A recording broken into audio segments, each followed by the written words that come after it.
kandi mboneke ndi muri we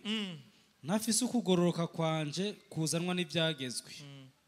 ariko mfise ukugororoka kuzanwa no kwizera Kristo ni ukugororoka kuva ku Mana kandi uko nako kuva ku kwizera nifuza kumenya Kristo no kumenya buryo bushobozi bwamuzuye mu bapfuye no gusangira nawe imibabaro yiwe se nawe no mu rupfu rwiwe kugira ngo nanje nzobe mwizuka ry'abapfuye singomba kuvuga ko ivyo maze kubishikira ego canke ko maze gutunganywa gose ego ivyo byose ndabivuga nubwo ibindi bintu byose na uru rugezo rwose twumva Paulo yaragezemo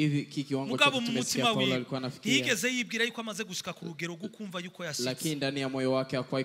kufikiria kwamba ubwenge bw'Imana nibwo buduha guca bugufi hekima ya Mungu ndiyo inatupatia kunyenyekea nibwo bwama butwereka ko tufise byinshi tugifise byinshi byo kumenya na ndiyo ambayo inatuonesha kuna mengi ambayo bado hatujapata lakini upumbavu wa mwanadamu ukwibwira yuko umaze kumenya ni kufikiria kwamba tayari umejua unapatia thamani kidogo gushishikara kwika kuendelea kusoma ubwo nibwo bupfu hiyo ndio upumbavu bandanya singomba kuvuga ko ivyo maze kubishikira canke ko maze gutunganywa gose ego ariko ndabandanya kugira ngo shikira uko gutunganywa kwatumye Kristo Yesu amfata ego bene data siniyumvira ko maze gufata ico ndondera ego ariko ico nkora niki kimwe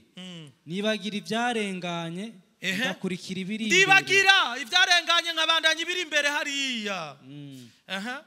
ndabandanya kugira ngo shike ku mpera y'umuhamagaro ndabandanya gushika shike ku mpera y'umuhamagaro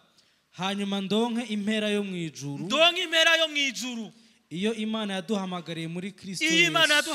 Kristo Yesu mu gihe tutarayisikiriye impera kama tujafikia malipo tuzokwigera tuvuga ko twashitse hatutasema ya kwamba tumefika